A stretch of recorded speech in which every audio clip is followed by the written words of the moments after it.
I had to record the PS2. It's so nostalgic. Welcome to, I believe this should be episode 99 of Keeping Busy. I'm Zach, joined by Brandon, and I'm playing my second most nostalgic game. First being Kingdom Hearts, but we already did that. Bully is a monumental game of my childhood, and for the longest time influenced how I wanted to make games. Although, looking back on it, I haven't really done much inspired by Bully once I've actually started programming. I should probably fix that, but James, what? this opening is Like I said before, Jimmy, please. this opening does such a good job of setting up the tone of the game and setting up a protagonist, Jimmy Hopkins. And when I was playing this game for recording it, I found a new appreciation for both this game's cutscenes, the cinematography, the animation is very, very good. Pretty good lip sync, very good facial expressions. There's just so much good presentation value in this game, but it's RockStar. It's probably not that shocking. I don't remember much of other RockStar PS2 games, because I really couldn't get into Grand Theft Auto.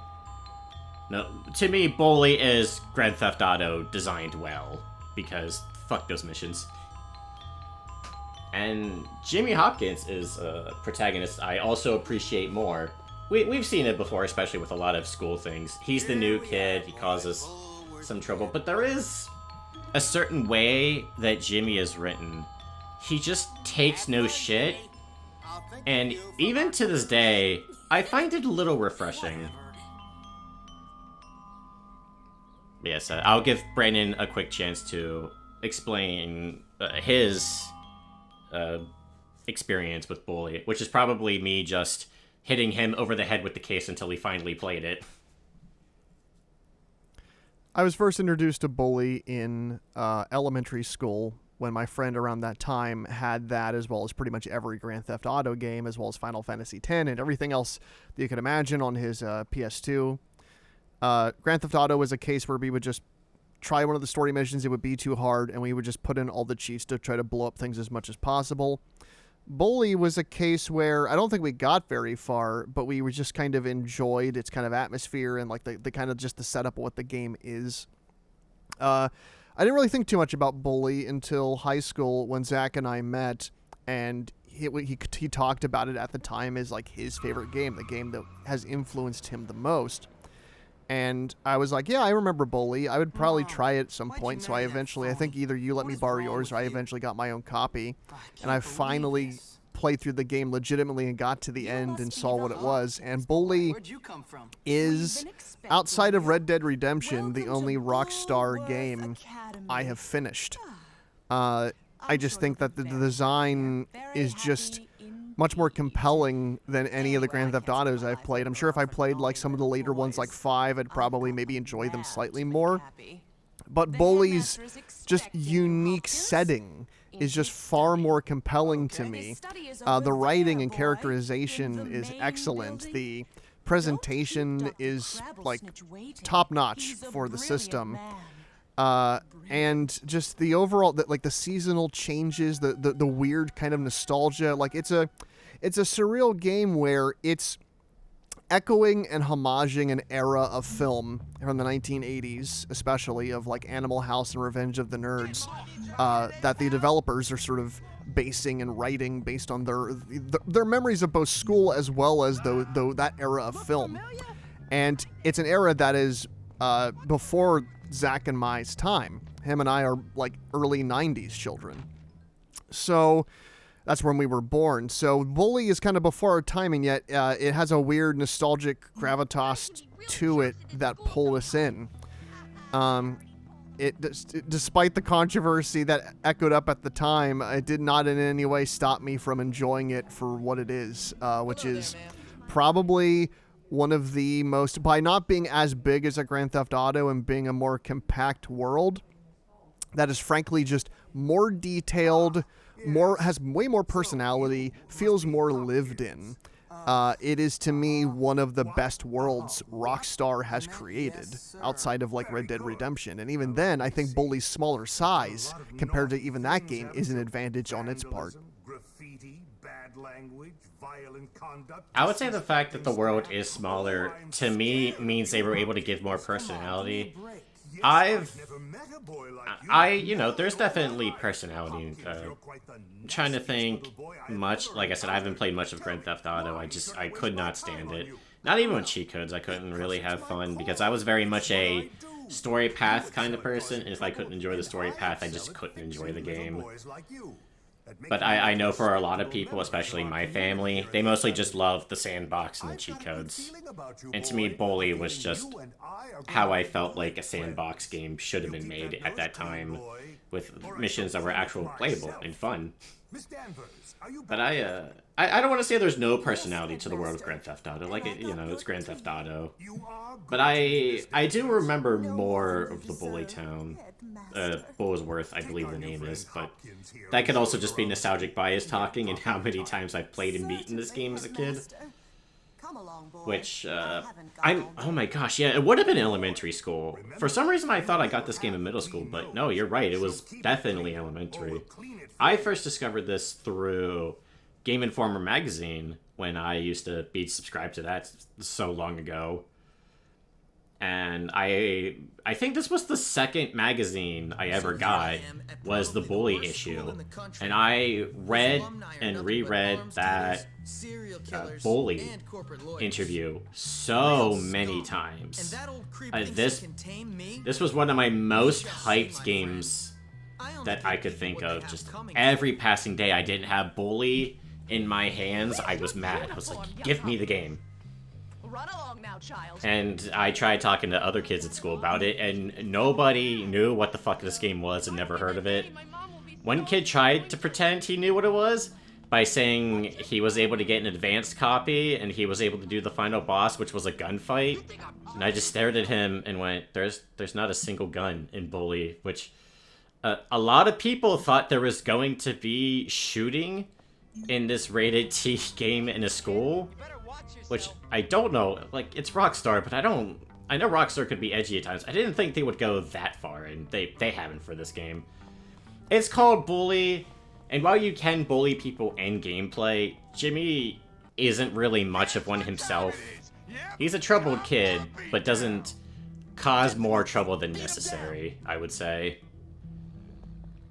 It's more just, like in this scene, actually, coincidentally. The world challenges Jimmy, and then he's gonna punch the world in the face. Yeah, so this game, very much so at the time, just by the very face of its name, by what is being advertised as, caused just disruption among parents groups and, the media in 2006. That was around the time, of course, the heights of good old Jack Thompson talking about how it was going to, this was going to be just a nuisance, something that's just going to teach kids all this bad behavior. And of course, every single person that was complaining about this game had no experience with it, didn't know anything about it. They just heard it was a game called Bully where you play as a kid who ostensibly, even though he isn't, is seen as a bully. So why would you make a game like this? This is obviously bad. So, you get a lot of hilarious stories from back then of just, sensationalism based around something that, people did no research on to try to really understand what this game was. And probably the most the story that I like the most coming out of it is Jack Thompson, where he wanted this game banned in like Walmarts and game stores in Florida. So he tried to take it like into a courtroom and show it to them so that they, have a copy presented to like a council so they could play it and understand the frivolity of what this game is, even though Jack, of course, had not played the thing himself and had no idea really what it was. And the council that he then took it to essentially played it and came back just basically saying, oh, that's pretty good. Like that. Ultimately, what all his concerns are kind of put down by the game itself, because you spend good portions of the game in classrooms learning skills that then contribute to your overall skills in the gameplay by your own education, and your mistreatment or behavior is then pushed back in friction by the school council and the prefects. So to them, it just felt like, no, if you were just going, like, people, like Jack Thompson, of course, talked about the thing as if it was like a Columbine simulator, which just goes to show how nobody in any respect could possibly have understood or cared about what it actually was, which was just an interesting video game homage to the Animal House and Revenger's era of movies. And thankfully, it's, endured, and especially in its re-releases on HD consoles and later re-releases on PS2 collections over time, it's been able to people see it for what it is or what it was, which, it was very well reviewed even at the time. It's to me, like, the friction of the game mechanics, the prefects, the teachers, that the adults on the streets that will come after you if you misbehave, all this kind of stuff. Like, there's a relatability to it for younger people playing it, while at the same time it creates, to me, the mechanics give the world so much more like of a distinct, interesting personality that only comes through in this game, whereas, like in Grand Theft Auto, it is similar, but it's a little more, to me, general. It's just, yeah, you're a guy on the streets, and if you harm people, the police come after you. Whereas here, you're just like a kid trying to do kid things, and you're getting, as you see, picked on for it, as different cliques come after you. Yeah, and I don't know how well the audience would have been able to hear the opening cutscene through me talking, but Jimmy is pretty much just dropped off at this horrible academy because his mom and his new stepdad want to go on a honeymoon. And yeah, Jimmy's just back talking the entire time until he gets dropped off. And the principal, or headmaster, sorry. I never went to such a sophisticated academy. The headmaster is like, keep your nose clean, boy, or we'll clean it for you. And I've actually never seen any of those kinds of movies, like Animal House or anything like that. I've definitely seen a lot of movies about school, of course, but not the kind that Bully is referencing. But even, once again, I've seen the parody or the one referencing it before the thing it's referencing. But I think you don't really need to know anything about those movies to still enjoy this, because it's so well written on its own. And one thing I really, really do like is the style of the game. It's not quite realistic, but it's not quite cartoony, and I feel like it achieves a really good balance between the two. And I think that's also something else that keeps all the actions you perform in the game from feeling too real, is that there's a slight exaggeration to everything. Come on, let's break into it and steal something. That'll teach him. Don't let the prefects see you break any rules. They'll hurt you. Well, and your meter of being punished is going up as you're lockpicking. Yes, believe it or not, this is a game that takes place in a school where where people get mad if you do the bad things. And it won't just be you either. Oh my gosh, this world really does feel lived in. I feel like another benefit Bully has is because the town is so much smaller that the NPCs are more unique. That prefect, for example, like all of these students, they're all unique. And the people in the town as well all have their own names. I was going to say, Zach, isn't there in fact a side mission in this very game where you're basically taking and filling out a yearbook of all the different individualized students at the academy? Yep, that's for photography class, which you unlock later on. I forget when. Don't remember if it's chapter 1 or chapter 2. I do feel bad. I used to know this game like the back of my hand. I could have told you about what happened and what chapter, and I probably could have quoted at least 75% of the game's cutscenes off of memory, but those days are long gone. Hey there.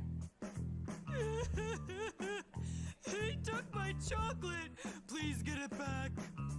I'm a scorpion who hath a deadly sting. You think about NPC interaction in Grand Theft Auto. You got, well, you know, you can ignore them, you can punch them, or like you basically your actions are apathy or violence. In Bully, there's a lot of different ways you can interact with people. You can shit talk them, you can compliment them, you can apologize to them if you piss them off, you can give them gifts. And many times, you know, the game has like a whole system where you're kind of pushing or complimenting or teaming up with different cliques around the school. But unfortunately, while I do think this is a really cool idea for a mechanic, it is ultimately, for the most part, if I remember right, Zach, kind of mainly railroaded by plot progression, that whatever clique is against you or with you is primarily based on what the story currently has Jimmy doing. Let's go to the Yeah, progression is very linear. You can't just say, if you see a nerd getting bullied, you can beat up the bully, and then your bully respect will go down, but your nerd respect will go up. That's not a thing, and I used to be so much more disappointed by that, and I still kind of am, but the older I get, and the more I've tried working on games of my own, it's just so much easier to just tie it all to plot progression. Okay, here's the deal. And it does, at the very least, Of course, they're complete social. like, at least tying it to plot progression, it does really feel like that the world is changing its view on Jimmy. As, you know, you defeat a clique, they like you, and they'll go from shit-talking you in the world to complimenting you, for example. They think they're tough. Which, yeah, NPC interactions, not just between Jimmy and the NPCs, but between NPCs is also amazing. And I can't think of many games, even to this day, that have this kind of in-depth NPC interaction. I'm sure they exist. I don't want to say Bully's the only game ever. Come on, let's go. Well, I mean mainly in the setup of like an open world game like this. It's usually not the case that you can have all these different interactions with NPCs, because usually the design is so ambitious with the size of the world that they kind of have to simplify what you can do in it, so that way it doesn't go too far with what they need to do to make it actually get finished. But since Bully's smaller, it can do these kind of things where it's a little more dynamic with AI and character interaction and all that kind of stuff. You'll see kids like walking around the schools, like many times, you know, you'll see couples like holding hands. You'll see, you know, kids getting bullied. You'll see prefects chasing the kids around there's so many little interactions that are just happening that are not scripted, that are just part of the built-in AI of the different NPCs happening as you're just exploring the world in this game. Yeah, Bully caused me to be obsessed with organic worlds, and when I was first learning Game Maker, that's what I wanted to do. And then I realized, oh my god, that's so fucking difficult. The amount of programming, like, for a PS2 game too, it is, I feel like it's insane.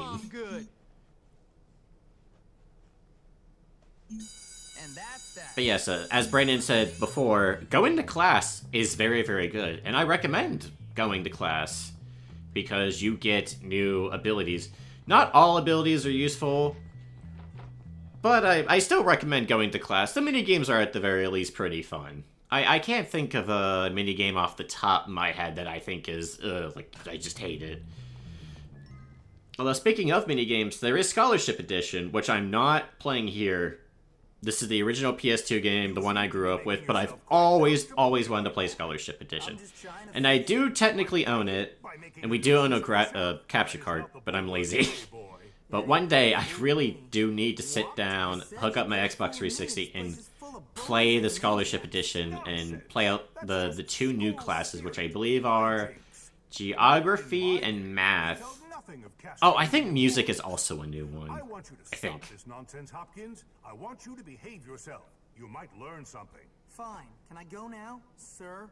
On your way. Oh, this cutscene is very, very nostalgic for I me. saw you sucking up to Crabble Snitch. What? Shut up. Screw you. There's something about the way he says "screw you, new kid" that when I heard this as an elementary school student, I went, "Oh, he said screw you." That's almost like saying "fuck you." Yes. How'd you like little slingshot, tough guy? I brought up before, we've seen schools all the time in cartoons and in movies. And as you might imagine in those cartoons and movies, they're not typically realistic. And I don't want to sit here and say Bully is realistic to that, but as a kid going to school at the time, this felt so much more relatable.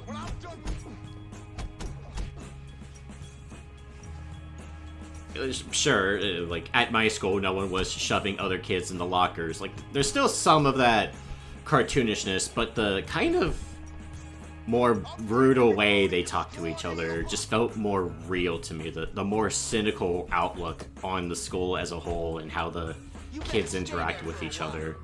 There's still some of that cliche-ness, but I would say it's balanced out by them actually feeling more like teenagers. This kid won't let up. Be handicapped. Right. Yeah, teen for teen game. It definitely captured the audience it was gunning for. And now that we're listening to it a bit now, I feel like it would be, disingenuous or not complete if we don't at least a little bit talk about Sean Lee's score for Bully, which is, to me, a genuine masterpiece. The score to Bully is one of my favorite video game scores of all time, not just for the listening value of it on its own, but how it's so distinct. Like, it's no other game quite sounds like Bully, and each theme is like, every theme is like wrapped to different situations and different cliques of the school and different characters, but they're all like memorable, each and every one of them. They're catchy, they give you energy, and they fit each clique they're going for like extremely well. And just like when you're not even when you're talking about the clique, when you're just exploring the town or the school, the atmosphere it creates. When you get into fall and like Halloween time, and he gives that bit of that kind of spooky energy, but it still has that kind of, that kind of, still that beat in the track that you kind of just bob your head to. It's one of the other aspects that make this game to me just one of RockStar's best works. Yeah, Brand's probably tired of me saying it by now, but Bully was one of my all-time favorites, and in the way Kingdom Hearts taught me how good a story could be in a video game, which is funny thinking back on it, Bully taught me to respect video game soundtracks so much more. Not that I haven't heard video game soundtracks before and not enjoyed them. I would say one of my first examples of that is Final Fantasy Mystic Quest, because of how oddly rocking that soundtrack is. Gotta help Johnny. But no, Bully's soundtrack is fantastic. One of the first soundtracks I started looking up back when YouTube was starting up and people were starting to upload video game OSTs. Bully's was one of the first I looked up, along with, I probably want to say Sly 2 was up there, especially the dancing theme with Carmelita. Get into class, you little... No, the soundtrack is phenomenal, which is really bizarre for this random game from RockStar about a cartoonish, exaggerated school life. Why do you finish them here in class? That way you'll Yeah, have more like, free time. that's the thing that surprises me the most when I think about this game, is just the fact that it exists. Keep it That up. they made this game, not just another GTA, not just another, That's right. play on, Goodfellas or Scarface, but there's something I don't particularly think that's in the dictionary. just heartfelt and creatively motivated about picking this setting and these systems and just the thought put into this world. This was, I should say, RockStar Vancouver, who used to go under the name of Barking Dog Studios, that were then kind of acquisitioned and acquired as a RockStar studio. And as RockStar Vancouver, they only made 2 games. they made Bully, and later on they came back around and were the people chosen to make Max Payne 3. That's right. When the rights to Max Payne were bought from Remedy. And Max Payne 3 is another really solid game that I feel like some Max Payne fans don't really give it its due in terms of what it does for the character, its remarkable presentation quality and style. It's another really solidly put together game. And while I think overall I prefer Bully just in terms of its uniqueness, in terms of its mechanical design, they made these two great games, and then they went defunct because they were then acquired into another part of RockStar Studios, I believe RockStar Toronto. Then they kind of just became, so maybe some of them, not all got passed over, but they all became part of that team, which, Toronto's then the team that then made Bully Scholarship Edition and went on to work on... They're mainly Rockstar's like porting studio. They ported GTA 4. They ported the Liberty City episodes and, ported 5. And then they were part of the team that made some of the other versions of Red Dead Redemption 2. Good one. But yeah, became a side studio to Rockstar instead of making their own distinct things, which is a shame. Because it's clear from here that they could have made some other really impressive projects if given the chance. Because Max Payne 3 is a really good game. It's a Max Payne game. You know what you're getting into. It is a excellent bullet time action game. One of the best. But it's just, to me, you look at that and then you look at this and it's like, we're currently doing like word search. Doing poorly at a word search. I don't know why I blanked out so badly trying to do this. I forgot the word elm for some reason, for example. Yeah. I quite like all the classroom minigames in this game. I do too.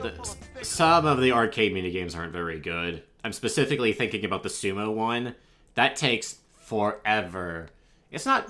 I don't believe it's story important, but you do need to do it to get a new headquarters. Which, that's something you get to worry about later on in the game, where Jimmy gets to unlock new headquarters in the town. Yeah. That was great. If only Jack Thompson saw this, Zach. If only he saw the scene in the game where you go to an English class and then when you pass, you gain the ability to more eloquently apologize to people you've wronged. Rockstar gains the ability to apologize to Jack Thompson. He lets everything go. Yeah. But man, Jack Thompson is a name I haven't heard of in so many years. I kind of keep forgetting about him until someone says his name, and then all comes back to me. Some people listened to him back in the day, one of the more sensational of us, but, he eventually just became that ambulance chaser that every single time something happened, he tried to figure out how to pin video games on it, where as time went on and more terrible acts at schools and school shootings happened, it became fairly evident these were more kind of built-in systemic issues that we need to confront instead of something that's purely just based on the same kind of logic that parents used in the 80s saying that rock music was making their kids get into the devil. And that video games were just the next thing to put blame on. That isn't to say that video games can't cause aggression in some people. But that usually comes from, on some level, some other deeper issues. So yeah, as we became, in some ways, more understanding and intelligent, as video games became more mainstream and more people were playing them and understanding them, it kind of also further made Jack Thompson less viable of a source, not that he ever was to begin with, when he wrote an essay about how Mario was just a game about stomping on turtles and needed to be banned. Stomping turkeys. Don't lie, Pete. Sorry, that's a meme reference, but Brandon, did you ever... You had a DS, right, Brandon? Yes, yeah, I got one either, I think, a year or two after launch with Super Mario 64 DS. Did you ever contact pedophiles while in the back of your parents' car? Surprisingly, no, I never opened PictoChat in the back of my car and then looked over to the car next to me and saw a pedophile drawing on PictoChat while driving their car at the same time. Somehow that just never happened. That is a real news report that Fox News did, if that's what Zach is referencing. I'm glad you knew what I was referencing. Oh, no, I watched all of those Fox News reports back in the day. Those clips are all over early YouTube because they were just hilarious.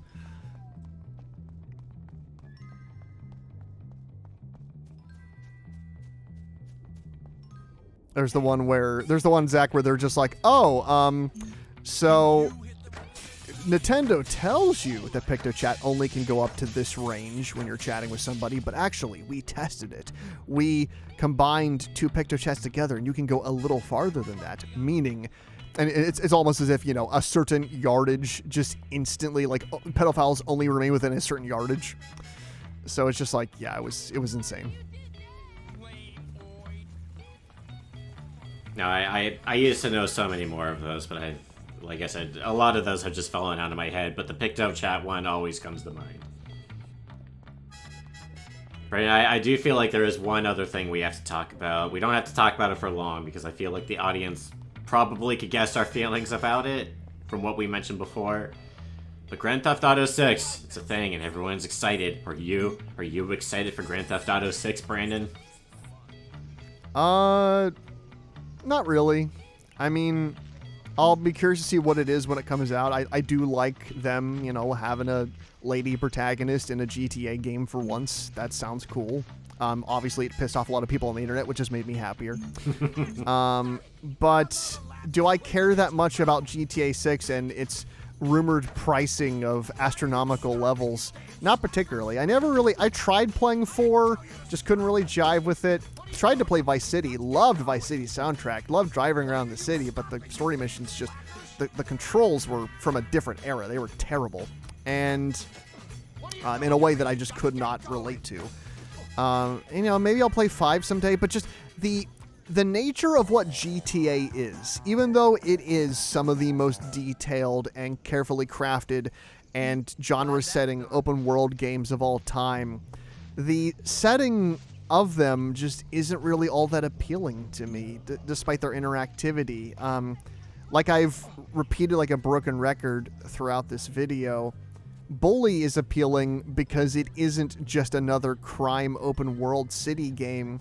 It uses a unique location and a unique perspective to create a very different and more unique mechanical playground. That's why it is what it is. Yeah, I'm going to agree with you on the whole. Stuff flying around everywhere. I don't really care about the GTA 6. I'm glad everybody else is happy and excited for it, and I hope they all enjoy it, but I will not be enjoying it with them. I just, every time I've tried GTA, I just couldn't really get into it. As a kid, I tried so hard to get into San Andreas because I thought the setting of San Andreas was unique because I'm about to sound like the fucking whitest boy.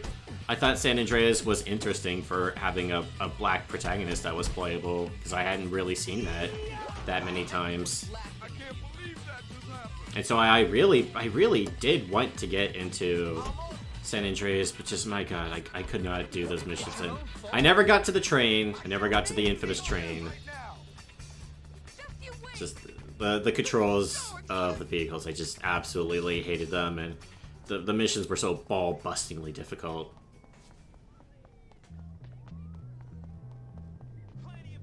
Yeah, see, that's the difference, right? Is that during the GTA missions, they were difficult, and they taught you all these interesting mechanics, but I wouldn't necessarily call my experience with them fun, while my memories of many of the missions in Bully are fun. Not just from the act of what you're doing in them being intriguing and fun from a plot and story perspective, but having it be where the actual act of what you're doing mechanically with the controls is fun. Sociopath, it means... Never mind. Forget I said anything. I need you to help me. Wait, you need me to help you? I've got some library books that need to be returned, but I'm too scared to go to my locker. Do I look like a librarian? No, listen. I need your I don't know why seeing his pants down makes me chuckle. Just such a weird fucking detail to add to that. Are you crazy? Yeah. And, you know, there are some things about Bully that obviously have not aged well. Like, we saw near the beginning of this, like, you're helping out, like, a fat girl who just wants her chocolate. There's definitely characters in Bully that are intentionally played up as slow, but it's not always in fully an insulting way. Earlier there was a cutscene with Gary calling Petey a femboy, although considering how often that term is used nowadays, Yeah. maybe that was forward thinking, but back then I'm pretty sure it was a lot more insulting. Oh, well, yeah, but I assume, Petey probably then went on to work at Femboy IHOP, so that's fine. Yeah, I can agree that Bully hasn't aged well in a lot of ways, but it's also it has aged well in some ways. Jimmy is bisexual. Yeah, you can kiss boys in this game. It's not ever really brought up in the story. Like, you get story cutscenes of him going on dates with girls. That's in the story.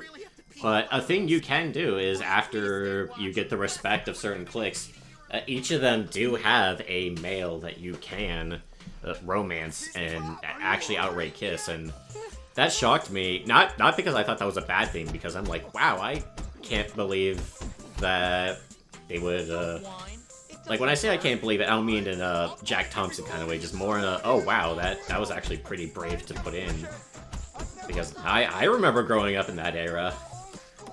Oh yeah, 100%. Like, I grew up in the era where in high school, my close friend at the time before I met Zach, that person came out, and it just became relentless bullying pretty much after that for both him and I for through a good chunk of our high school careers after that. So no, the bigotry of small, close-minded, tiny Christian towns is unfortunately part of my upbringing that I completely relate to in that sense. I've already wet myself once this. I have to go.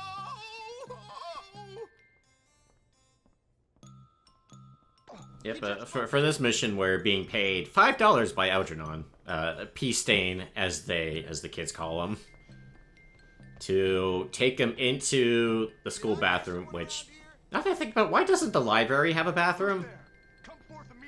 That probably should have had a bathroom, considering it's not part of the main building, but I don't know. I never went to a fancy school. Maybe fancy schools are only allowed to have so many bathrooms. I mean, but Bulworth is also supposed to be not a good one, to be fair. That is true. That is true. Yeah, the architects were spiteful. Honestly, they probably were. That always creeped me out, even as a kid, seeing Eustace with a very much younger boy in the bathroom. Yeah. Even as a kid, I went, that's a little gross. That is creepy.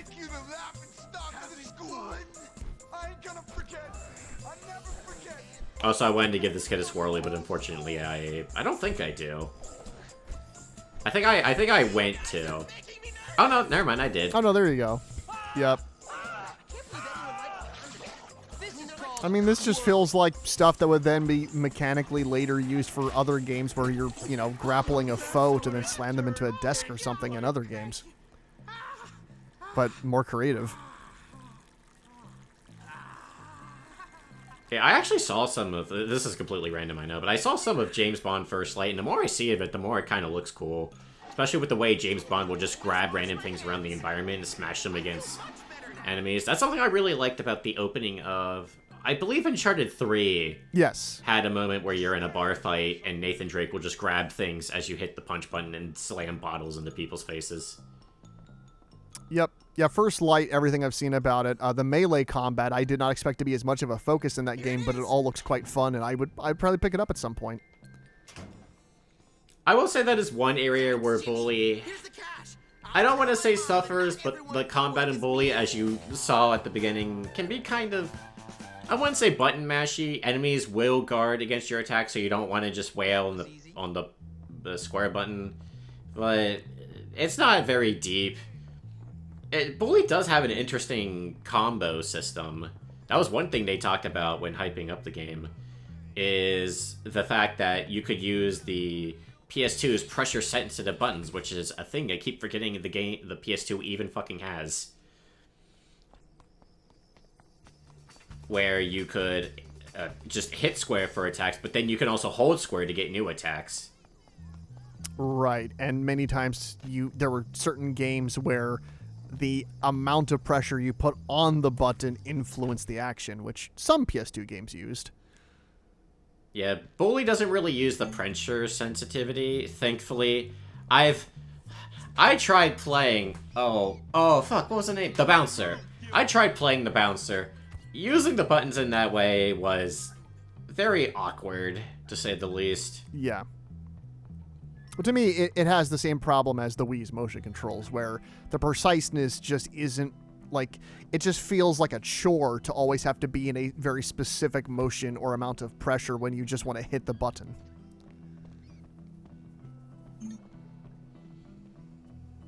But already, as Jimmy falls asleep, that will be the end of episode 99.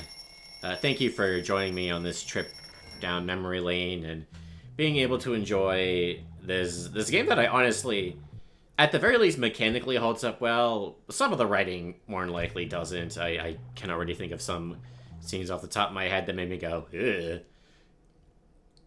But I would say I still really enjoy the story despite those low moments, and just I love this game. I have such a massive bias towards it. I got it as a birthday present. My grandfather hid it in a pair of jeans. Okay. Because I asked him to get me Bully. He gave me a box. It had some new jeans in it. And I just went, aw, but I asked you for Bully. And then I opened the jeans and the game fell out. And oh boy, I went crazy. Good on them for getting you this violent, terrible, controversial video game. Oh yeah, like my mom saw us playing it, and she was just like, she just saw it as cartoony. She didn't really take any of it seriously. Mm-hmm. And that's why you turned out the way you did. I think I should finally stop it here, and oh boy, I don't know what we're gonna do for episode 100. So audience, I guess you're just gonna have to stick around and find out. You know, no spoilers here. And maybe because we have no idea. But you don't. Have a good night.